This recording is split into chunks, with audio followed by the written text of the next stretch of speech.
Everett was returning from an exhausting fare when he spotted Thraka, an orc with hungry eyes rescuing a bag of mouldy bread from the trash.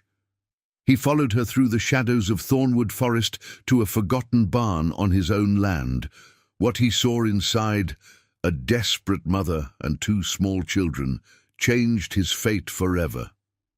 The fair at Millbrook was loud and reeked of mud and livestock. Everett moved through the crowd with the slow drag of a man who had been on his feet since before dawn. His coat was stiff from dried sweat, his boots caked with the brown clay of the trail. He had sold 2 calves that morning and traded timber for salt and candles. A fair day. He wasn't looking for anything more than the road home. That was when he saw her. She stood at the edge of the market stalls like a shadow that had wandered too far from the tree line. Tall, green-skinned. Her shoulders were broad but curled inward as if she were trying to make herself smaller. Her clothes were rough-spun wool, patched at every seam, mended so many times the original cloth was barely visible. She moved with her eyes down, her hands close to her sides. Everett slowed without deciding to. She approached the bread stall carefully, keeping to the edge of the crowd. The baker, a round man with a red face and flour across his apron, saw her coming and stiffened. He turned to help another customer first, letting her wait. She waited without complaint. Only her hands moved, reaching into a small cloth pouch at her belt, counting something inside with her fingers. The baker finished with the other customer. He looked at her, the way a man looks at something not worth his time. She pointed at the day-old loaves near the back. She held out her hand with a few small coins in her palm. The baker didn't look at the coins. He grabbed the stale sack without ceremony and hurled it into the waste barrel beside the stand. The dry thud of bread hitting the bottom cut clean through the noise of the crowd. He said something low and sharp, too low to hear from where Everett stood, but clear enough in its shape, and turned his back. The orc woman stood still for a moment, her hand still extended, the coins still in her palm. Then she closed her fingers, put the coins back, crouched beside the barrel, and pulled the bread sack out with both hands. She pressed it against her chest. She didn't look around. She slipped between 2 stalls and disappeared into the mist before Everett had taken 3 steps in her direction. He tried. He pushed through the crowd, reached the edge of Millbrook, and stared into the grey. She was gone. The cold crept under his collar. Around him, the fair continued its noise. None of it reached him. What reached him was that sound.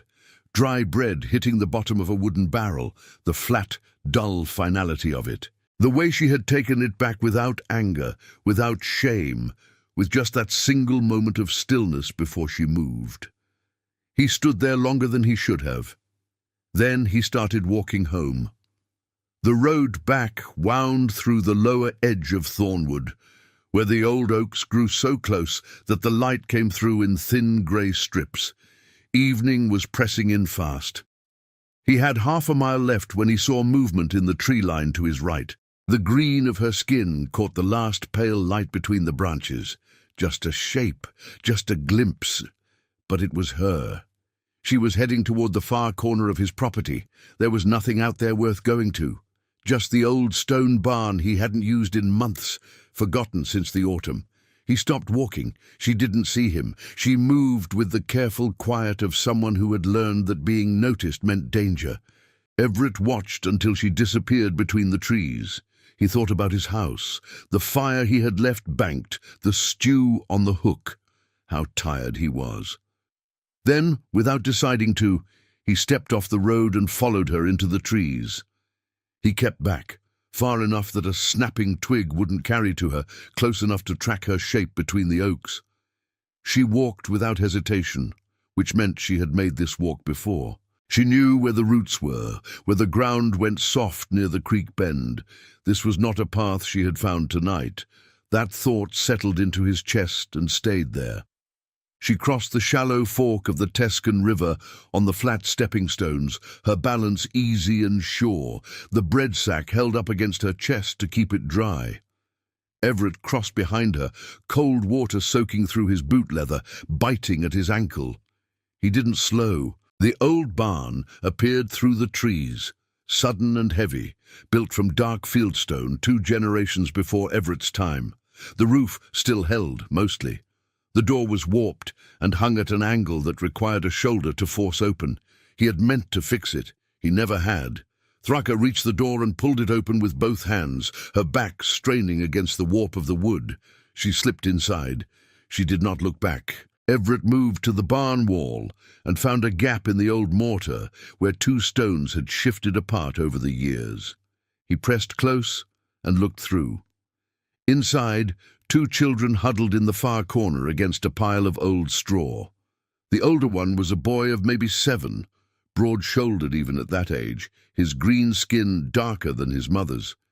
He had his arm locked around the smaller one, a toddler, barely past 2 years, wrapped in a cloak far too thin for the cold air coming through the gaps in the roof. The little one was trembling, not crying, trembling. The older boy was not crying either. He sat straight-backed, his jaw set, his eyes fixed on the door. When Thraka came through, his whole body relaxed by a degree so small it would have been invisible to anyone not watching for it. His shoulders dropped half an inch, his jaw unclenched. The relief was so controlled it was more painful than fear would have been. Thraka set the bread sack on the low wooden table at the center of the room. She opened it. Even through the crack in the wall, Everett could see the blue-green patches of mold along the crust. She picked up a piece and knocked it against the table edge, sharp and hollow, dry wood on stone. She broke it apart and dipped the pieces into a clay bowl of rainwater collected from a gap in the roof. She softened the pieces until they were pliable, then crouched in front of the toddler and held out the first piece. The small boy took it with both hands. He didn't make a sound. He ate. The older boy waited until she offered him a piece before taking any. He ate slowly, as if he understood that this was all there would be. Everett stepped back from the wall.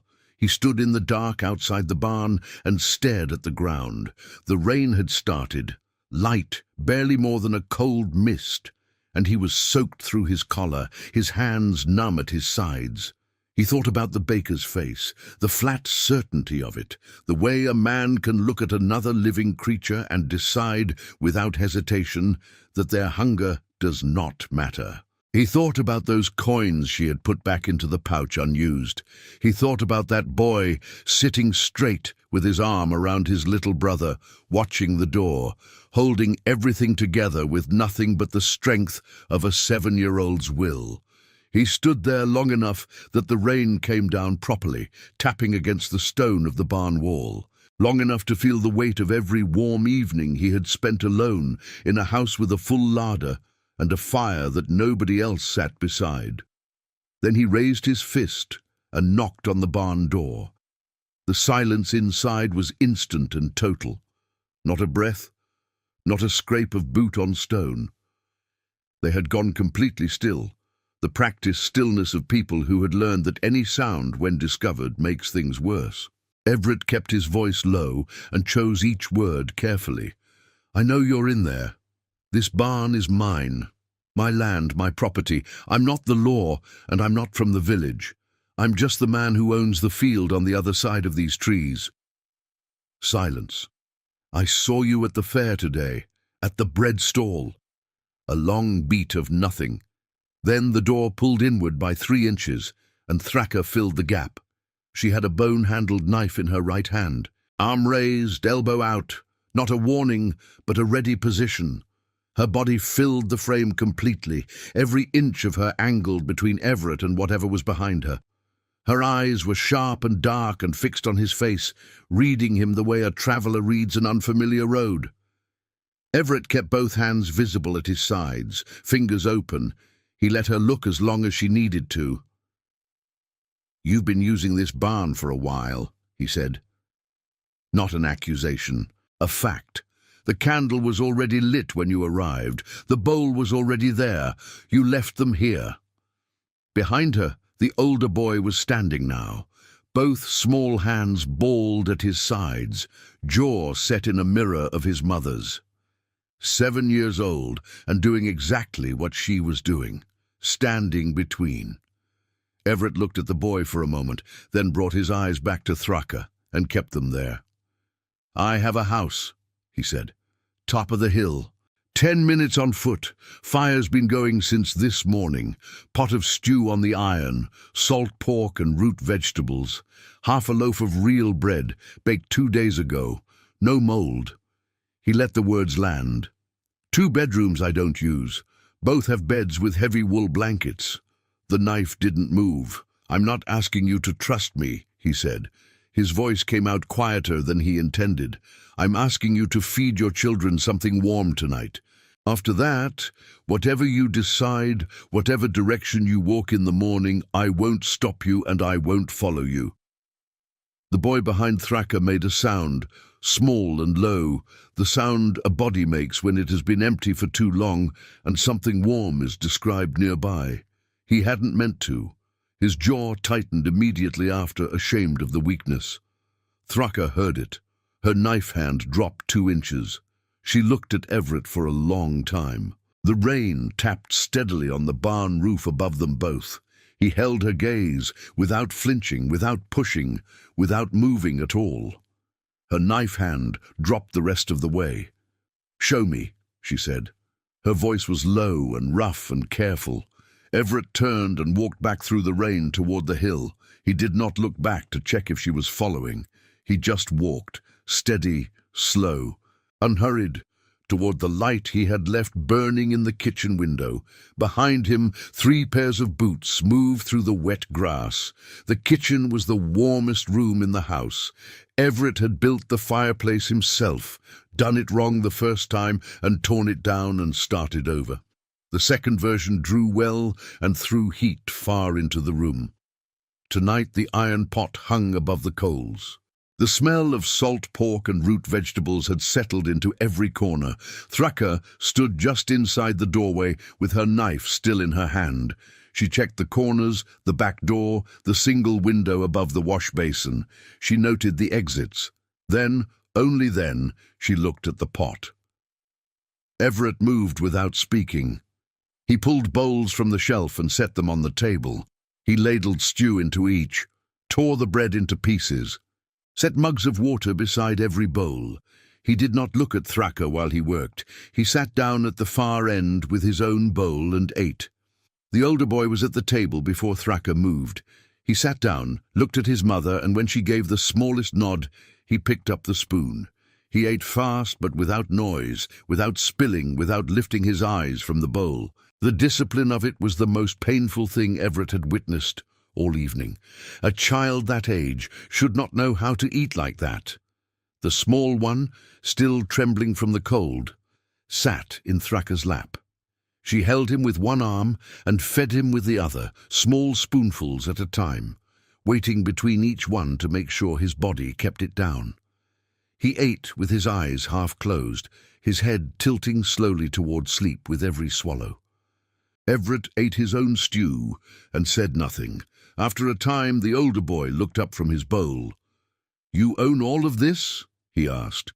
Still careful, still measuring, but underneath it, the hollow shape of where hope had once lived, testing whether it was safe to return. "I do," Everett said.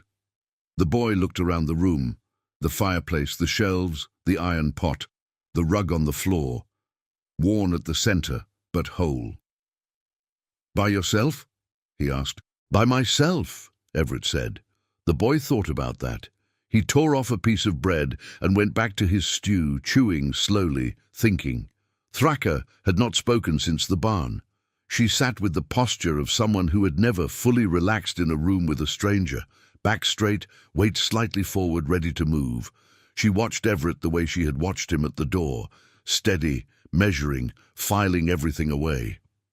He did not push for conversation. He let the warmth of the room do what warmth does. When the small one was asleep against Thraka's shoulder and the older boy's eyes were growing heavy despite his efforts to keep them open, Everett pushed back his chair and stood. He walked to the hallway, 2 rooms down the hall, he said. Both have beds, heavy blankets. The cold won't get through tonight. He looked at Thraker. I'll be upstairs. You'll hear me if I move. He said it plainly, not as a comfort, but as information, so she'd know exactly what to expect. He turned toward the stairs. Why? Her voice stopped him at the foot of the staircase. Not quite a question, the frame of one, the shape a question makes before it is finished being asked.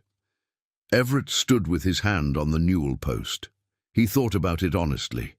He didn't reach for the kind answer or the noble one. He reached for the true one, because the bread hit the bottom of that barrel, he said, and nobody did anything. He went upstairs. Below, in the dark hallway, Thraker stood for a long time. The sleeping child was warm and heavy against her shoulder. From the kitchen came the low pop and settle of the fire burning down. From outside came the rain, steady and close. She walked to the rooms. The older boy followed. One hand hooked in the back of her coat. Neither of them made a sound. Everett woke before dawn. He lay still for a moment, listening. The house had a different sound now, a texture to the silence that had not been there the night before. The creak of a mattress in the room below, the particular quiet of a space that has people breathing in it. He had lived alone for 3 years.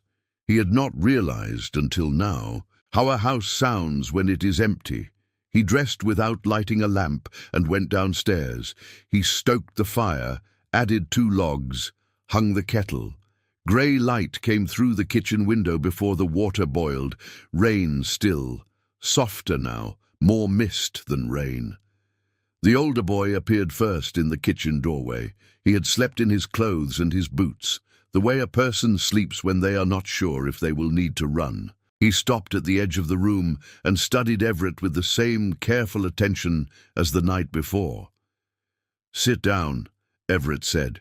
He kept his voice ordinary. No particular warmth, no particular edge. Just the voice of a man talking to someone in his kitchen in the morning. "Porridge in a few minutes." The boy crossed the room and sat. He put both hands flat on the table and waited. Thraker came in a minute later with the toddler on her hip, the small one blinking and slow. She noted what had changed since the night before, where everything was. She sat down without being asked. Everett set bowls of porridge on the table. He added dried fruit from a crock on the shelf. He sat down, and for a while the only sounds were spoons against clay and the fire finding its pace. Then he folded his hands on the table. "I've got 40 acres, he said. He was looking at the grain of the wood, not at either of them, talking plainly, not performing. "Most of it grazing land for the cattle. The herd takes most of my days. I've got a kitchen garden that's gone to weeds because I can't be in 2 places at once. A fence line on the north side that needs reposting before the wet season, and a cellar that needs restocking before the roads close." He looked up. "I'm offering work. Real work. Shared fairly. A roof, food, a wage when the season allows. You'd have the downstairs rooms. I'd have upstairs. The arrangement lasts as long as it suits both of us." Thraker looked at him across the table. She had the quality of someone who hears what isn't being said, the weight of what is left out, the space around words. "The people in Millbrook," she said, "they know this land. They know it's mine," Everett said. "That's enough." She was quiet for a moment. The toddler grabbed a piece of dried fruit from the edge of her bowl with both hands and crammed it into his mouth. Then Thraker reached across the table and turned her hand palm up on the wood. Not quite the shape of a handshake, but something in that direction, an orc gesture. Everett had seen it once before, at the edge of the Greywood territories, watching 2 traders close a deal. It meant something like, "I put what I have into this." He placed his hand in hers. Her grip was dry and certain and strong. She held for 2 seconds and let go. Across the table, the older boy, Hark, Everett would learn his name that morning over the rest of breakfast, and the small one was Vaughan, let out a slow, quiet breath, as if he had been holding it for a very long time. The first weeks were careful ones. Thraka worked without being asked twice. She moved through the property with economy. No wasted motion, no wasted time. She saw what needed doing and did it in the order that made the most sense. He came back from the lower pasture one afternoon to find the north fence posts set in fresh mortar. 3 sections of rotten rail replaced with timber. She'd split herself. Work he'd been planning for a month. He stopped at the fence and looked at it. Then he went and found something else to do. After the first week, he stopped explaining tasks. After the second, he started leaving notes. She stopped reading the notes after the 3rd week and just worked. Hark shadowed Everett through the mornings, not asking for permission, just appearing nearby and watching. The boy had a quick mind and an eye for detail. He noticed the gate hinge wearing thin. He noticed the shallow ford in the creek that would save 20 minutes on the cattle run. He never made a point of these things, just mentioned them in passing without emphasis. Everett started paying attention to what Hark mentioned. Vaughan was simpler. He was 2 years old, and the world was primarily something to explore with his hands. Everett had built a small pen at the edge of the kitchen garden, within sight of whoever was working nearby, and Vaughan spent his mornings there moving dirt from one location to another with great seriousness. The routine settled. The days found their shape. 3 weeks in, Everett went to Millbrook for supplies. At the grain store, the man behind the counter, Carver, a heavy-set fellow who had opinions about everything and rarely had them challenged, looked up from his ledger and said he'd heard there was an orc woman out on Everett's farm. Said people were talking, said it wasn't right. Everett paid for his oats, picked up the sack, and walked out without giving Carver the argument he was looking for. On the ride home, he thought about what it meant that the talk had started, not the content. The content was predictable. What mattered was that it would grow, and that sooner or later it would take a shape that walked up to his gate. He told Thraka that evening while she sharpened tools by lamplight at the work table. She kept sharpening, long, even strokes. "I know," she said. "I'm telling you so you're not surprised," he said. "I'm never surprised," she said. He watched her work.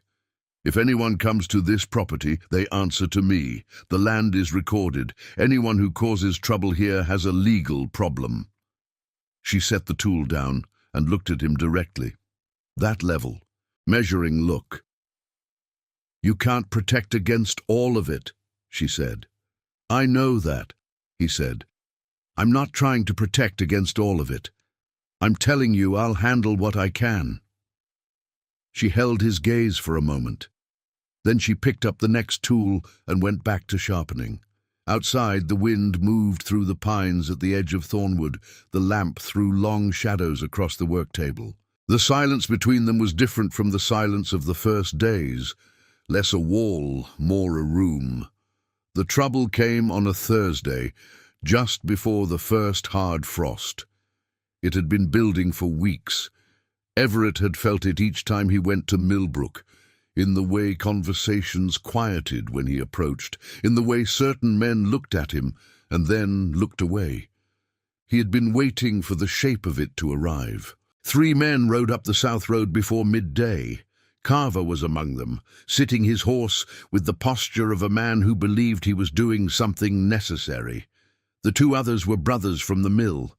Big men, broad through the shoulder, the kind of men brought along to make a number rather than an argument. Everett was in the barn when he heard the horses.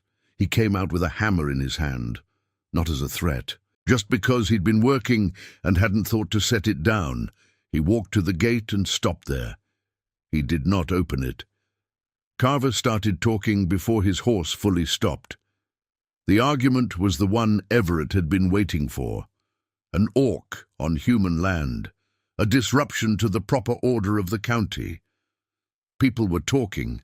Neighboring farms had heard. What precedent did it set? The words were different from those used in the old border disputes, but the shape underneath was exactly the same fear wearing a different coat. Everett stood at the gate and let them finish. "She works this land," he said, when the silence had held long enough. "She earns her keep. She follows the law." He looked at each man in turn. Carver, then the first brother, then the second. "Same as anyone on this road." Carver leaned forward in the saddle. "There are children in there, half-breed." "Her children," Everett said, "on my land." The word "my" came out flat and final, not raised, not hardened with anger, just placed there, solid as fieldstone. Not a challenge, a door closing. Carver's jaw worked once, twice. He looked at the brothers. Some calculation passed between them, a number coming up short. Then Carver pulled his reins and turned his horse without another word. The brothers followed. They rode down the road and did not look back. Everett stood at the gate until the sound of hooves faded into the distance. The morning was cold and still. Somewhere in the upper pasture, one of the cattle called once and went quiet. He turned back toward the barn and found Thraka standing at the corner of the building, just back from the line of sight from the road. She had a hand axe in her grip, held low at her side, blade forward. She had not moved during the entire exchange. "You heard," he said. "All of it," she said. He nodded. He walked past her toward the barn door. She didn't follow immediately.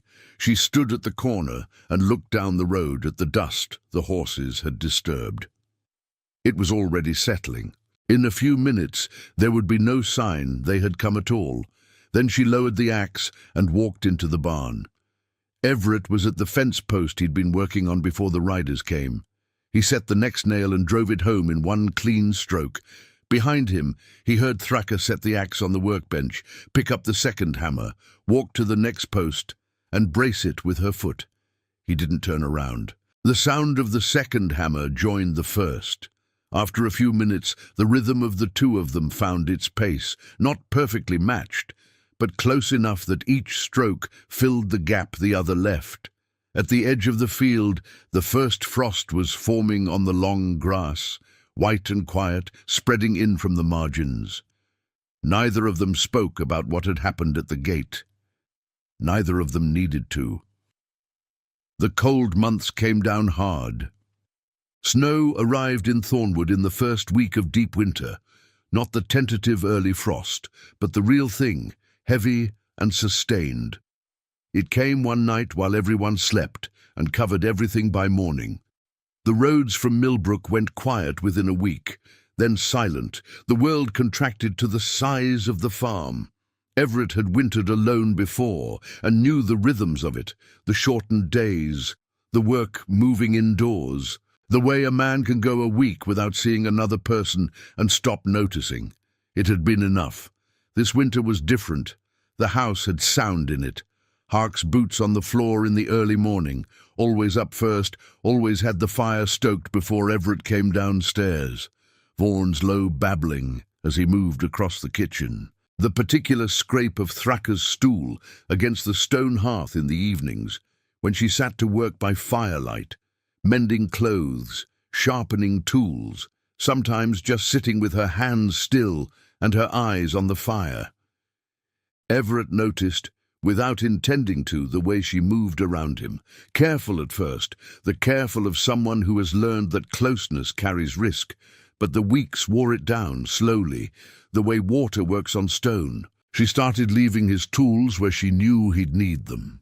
He started building the fire up on evenings she stayed late in the barn.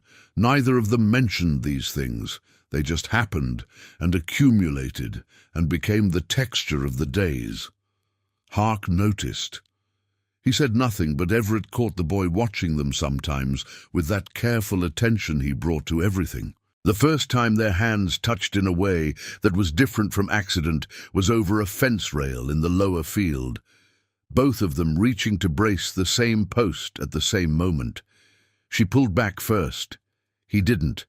For a moment, they both held the rail without moving. Then she looked at him. He didn't say anything. She didn't either. But after that, the space between them in the kitchen was a little smaller. At the work table, their elbows would be close enough to feel warmth. On cold mornings, walking out to check the cattle, their steps fell in the same rhythm without trying. Spring came early that year. The snow pulled back from the south-facing slopes. The creek ran fast and dark with meltwater. The first green pushed through the mud in the kitchen garden before the last snow had left the upper field. Thraka planted in rows so straight they might have been laid with a string, pausing sometimes to press a seed into the earth with her thumb as if placing something important somewhere it would be remembered. Everett watched her from the fence one morning, a mug going cold in his hand, and understood something he hadn't had the right word for all winter. He went inside and washed his face at the basin and did not put words to it. But that evening, when she came in from the field and sat across from him at the table, he met her eyes and held them a second longer than he used to. She held them back. Vaughan crawled into Everett's lap and fell asleep with his fist against his chin. Everett kept very still, one hand resting on the child's back, feeling the small and certain rise and fall of his breathing. Thraka watched them. She did not look away. The fire settled in the grate. Outside, the spring darkness was full of running water. Nobody said anything. Nothing needed to be said. The second summer came in full and generous. The kitchen garden was heavy. Squash and runner beans, thick rows of turnips and beets, herbs Thraka had grown from seeds she'd kept wrapped in cloth since before Everett had ever seen her face. The cattle were healthy, the fence held. The cellar was packed deep enough that the coming winter held no particular fear. Millbrook had not sent anyone to the gate since Carver's visit in the autumn. The talk had not stopped. Everett still heard it in sidelong comments at the grain store. But talk, he had come to understand, is what happens when people cannot find any other argument. Let them talk. Hark had turned 9 in the spring. He had grown fast and wide, with his mother's broad frame and something in his eyes that was entirely his own, a steadiness that caught people off guard. He spent his mornings with Everett in the upper field and his afternoons with Vaughan, who at 4 years old was talking in full sentences and had decided that any piece of wood he found was an object waiting to be made into something else. The baby had come in the deep of late winter, small and loud and immediately, completely present. He had Thraka's colour at the cheek and jaw, lighter at the hands, and around the eyes something that was Everett's without question. Everett had held him first, while Thraka rested, and the weight of the child had been the most certain thing he had felt in years. They sat together on the porch steps in the long evenings, Hark guiding Vaughan's small hands around a piece of pine, showing him where to push the blade and where to follow the grain, where the wood wanted to go and where it would fight you. Vaughan's brow was furrowed with a concentration that looked like his mother's. Hark was patient with him in a way that had nothing to do with effort. It was simply how he was. Everett sat in the porch chair with Cale against his chest and watched them. Now it was evening. The sun was going long and gold across the pasture, the shadows of the fence posts stretching far into the grass. The smell of the day was still in the air, warm earth, fresh-cut wood, the sweetness rising off the bean vines. Thraka came out of the kitchen and settled into the chair beside him. No tool, no task. She just sat and looked at the boys on the step and let the evening come in around them. Everett shifted Kyle against his chest. The baby stirred without waking, made a small sound like a question, and went back to sleep. On the step, Vaughan held up the piece of wood he'd been working on. He turned it in the fading light with great seriousness. It was rough and lopsided, and not yet resolved into any recognizable form. He announced that it was a horse. Hark studied it. He turned it slightly in his hand, looked at it from the side. "Yes," he said, "that's a horse." Thraka made a sound low in her throat, something between a laugh and an exhale, warm and unguarded, the sound she made when something pleased her more than she intended to show. He looked at her. She looked at him. Below them, Hark glanced back over his shoulder at the two of them, just long enough to see what he saw. Then he turned back to his brother and said something quiet about the angle of the horse's leg. The sun finished its slow descent behind the far hills. The light shifted from gold to amber to the soft grey-blue of early dark. The first stars appeared above the pines, faint and cold and high, the ones that come out before the sky is ready for them. Kyle breathed steadily against Everett's chest. Vaughan leaned his whole weight into Hark's arm and was almost asleep sitting up, his carved horse gripped in one small fist. The farm was quiet around them.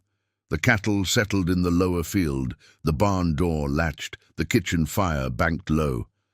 Thraka reached over without looking and rested her hand on the arm of Everett's chair, close enough to feel. He turned his palm up. She set her hand in it. Below the step, Hark said nothing. He just put his arm around Vaughan and let the boy sleep. The dark came in slowly, the way it does at the end of good days, as if it doesn't want to rush what remains. Where a cold stone barn had once held hunger and silence and two children trying not to be found, there was now a lit window and voices and the sound of a family the world had said should not exist, existing quietly in the full and ordinary dark. Did you enjoy the story? Subscribe to the channel to watch more stories like this one. Leave a like, it helps the channel a lot. And drop a comment down below. I always read them and use your feedback to make our content better. Thanks so much. Orc-Bound Legacy.